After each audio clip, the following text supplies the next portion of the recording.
ଉପକାର ଏବଂ ଋଣର ବୋଝ ପର୍ବତଠାରୁ ବି ଅଧିକ ଭାରି ହୋଇଥାଏ। ଏହାକୁ ବୁଝିବା ବେଳେବେଳେ ଜୀବନ ଦେବାଠାରୁ ଅଧିକ ମହଙ୍ଗା ପଡ଼ିଥାଏ। ସେଥିପାଇଁ ଆତ୍ମନିର୍ଭରଶୀଳ ହୋଇ ବଞ୍ଚିବା ଶିଖନ୍ତୁ। ଭଗବାନ କେତେ ସୁନ୍ଦର ଗଢ଼ି ଦିଅନ୍ତି। ଯାହାକୁ ଆମେ ଆଗରୁ ଜାଣିବି ନଥାଉ ତାକୁ ଆମ ଜୀବନ ବନେଇ ଦିଅନ୍ତି। କିଛି କାହାଣୀକୁ ଆଖି ବନ୍ଦ କରି ପଢ଼ାଯାଇଥାଏ। କେତେବେଳେ କେତେଥର କ'ଣ କ'ଣ ହରେଇ ଚାଲିଲି ତାର ହିସାବ ନଥିଲା। ଅଧିକାଂଶ ସମୟରେ ଏକୁଟିଆ ହୋଇ ସିଏ ରହିଯାଏ ଏହି ଜୀବନରେ ଯେ ସଠିକ୍ ନିଷ୍ପତ୍ତି ନେଇଥାଏ।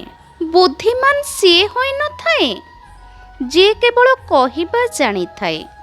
ବୁଦ୍ଧିମାନ ତ ସିଏ ହୋଇଥାଏ ଯାହାକୁ ଜଣାଥାଏ କେଉଁଠି ଚୁପ୍ ରହିବାର ଅଛି। ଜୀବନରେ ନେଉଥିବା ସମସ୍ତ ନିଷ୍ପତ୍ତି ଆମ ନିଜସ୍ୱ ହୋଇଥାଇପାରେ, କିନ୍ତୁ କିଛି ନିଷ୍ପତ୍ତି ସମୟ ବି ନେଇଥାଏ। ଆଉ ସମୟ ନେଇଥିବା ନିଷ୍ପତ୍ତି ଜୀବନର ମୋଡ଼କୁ ସମ୍ପୂର୍ଣ୍ଣ ବଦଳେଇ ଦେଇଥାଏ। ଚରିତ୍ରରେ ମଇଳା ରଖି ଚେହେରାକୁ ଯେତେ ସଜାଇଲେ ମଧ୍ୟ ସେ ସୁନ୍ଦରତାରେ କୌଣସି ମୂଲ୍ୟ ନଥାଏ। କାରଣ ଆଇନା ଆଲୋକରେ ଚମକିଥାଏ, ଅନ୍ଧାରରେ ନୁହେଁ। ଆଘାତକୁ ଧରି ବସିଲେ କଷ୍ଟ ଭୋଗିବାକୁ ହିଁ ପଡ଼ିବ। ସେ ଆଘାତ କ'ଣ ଶିଖେଇଛି ତାହା ଜାଣିଦେଲେ ଜୀବନ ଆଗକୁ ବଢ଼ିବ।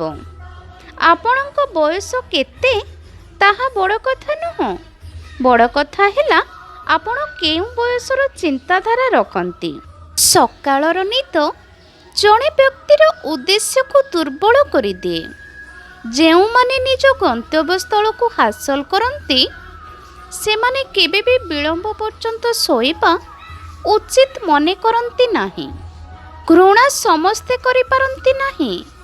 ଏହା ସେହି ବିଶେଷ ଲୋକଙ୍କର କାମ ଯେଉଁମାନଙ୍କୁ ଏହା ଲାଗେ କି ସେ ସବୁଦିନ ବଞ୍ଚିକି ରହିବେ। କିଛି ଉତ୍ତର ମନକୁ ମନ ମିଳିଯାଏ, କିଛି ପ୍ରଶ୍ନ ହୋଇ ରହିଯାଇଥାଏ। ତାକୁ ହୃଦୟର କାହାଣୀ କୁହାଯାଏ। ଦୁର୍ବଳ କେହି ହୋଇନଥାନ୍ତି, ସବୁ ସମୟର ଖେଳ।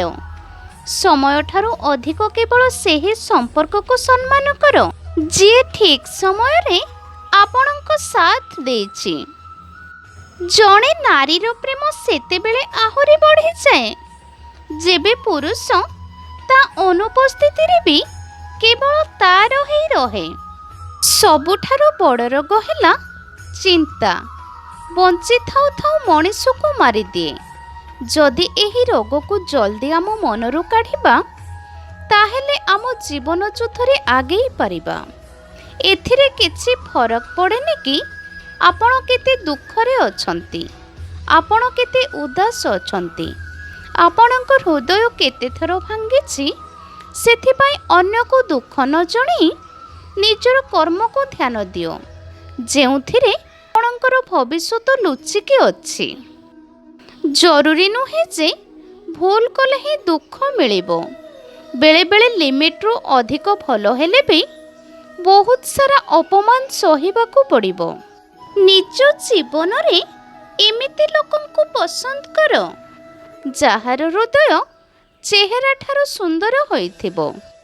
ଅନେକ ପରିସ୍ଥିତିରେ ହାରିବା ପରେ ହିଁ ସଫଳତାର ରାସ୍ତାରେ ସନ୍ଧାନ ମିଳିଥାଏ।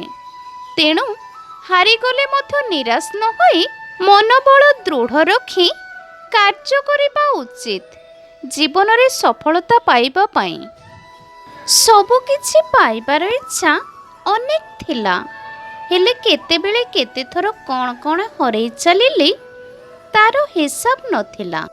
ହଜାର ଚାହିଁବା ବାଲା ଠାରୁ ଜଣେ ସାଥ ଦେବା ବାଲା ବହୁତ ଭଲ। ଭଗବାନ ଆମକୁ ତାହା ଦିଅନ୍ତି ନାହିଁ ଯାହା ଆମକୁ ଦରକାର। ଭଗବାନ ଆମକୁ ତାହା ଦିଅନ୍ତି ଯାହା ଆମ ପାଇଁ ଦରକାର। କାହାକୁ ହୃଦୟରେ ବସାଇବା ଯେତିକି ସହଜ ହୋଇଥାଏ ସେମିତି ଜଣକୁ ହୃଦୟରୁ ବାହାର କରିବା ସେତିକି ସହଜ ହୋଇନଥାଏ। ଆପଣଙ୍କର କଣ୍ଠସ୍ୱର କେତେ ମଧୁର ଏଥିରେ ତିଳେ ମାତ୍ର ଫରକ ପଡ଼ିବନି। ଆପଣଙ୍କ କଥା ସୁନ୍ଦର ହୋଇନଥାଏ ଏବଂ କଥା ସେ ପର୍ଯ୍ୟନ୍ତ ସୁନ୍ଦର ହେବ ନାହିଁ ଯେଉଁ ପର୍ଯ୍ୟନ୍ତ ଶବ୍ଦ ସୁନ୍ଦର ନ ହୁଏ। ପରିବର୍ତ୍ତନ ଏଥିପାଇଁ ବି ହେବାକୁ ପଡ଼ିଲା କାରଣ କିଛି ଯନ୍ତ୍ରଣା ହିଁ ସେମିତି ଥିଲା।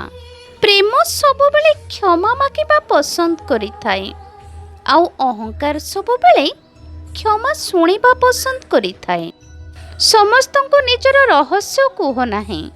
ହୋଇପାରେ ଆସୁଥିବା ସମୟରେ ସେ ଆପଣଙ୍କ ବିରୋଧରେ ଛିଡ଼ା ହୋଇପାରେ। କଥା କେବଳ ତାଙ୍କ ସହ ହୁଅ ଯେ ଆପଣଙ୍କ ସହ ଖୁସି ହୁଅନ୍ତି। ତାଙ୍କ ପଛରେ ପଡ଼ି ନିଜର ସମୟ ବର୍ବାଦ କର ନାହିଁ ଯାହାଙ୍କ ପାଖରେ ଆପଣଙ୍କର କୌଣସି ଭ୍ୟାଲୁ ନାହିଁ। ଟଙ୍କା ଖୁବ୍ ଛୋଟ ଶବ୍ଦଟିଏ ଅଥଚ ଏ ଛୋଟ ଶବ୍ଦଟିର ପ୍ରଭାବ ଏତେ ବେଶୀ ଯେ ଏହାର ଅଭାବ ହେଲେ ଦେଖାଯାଏ ଆହାକାର ଆଉ ବେଶୀ ହେଲେ ବଢ଼ିଯାଏ ଅହଙ୍କାର।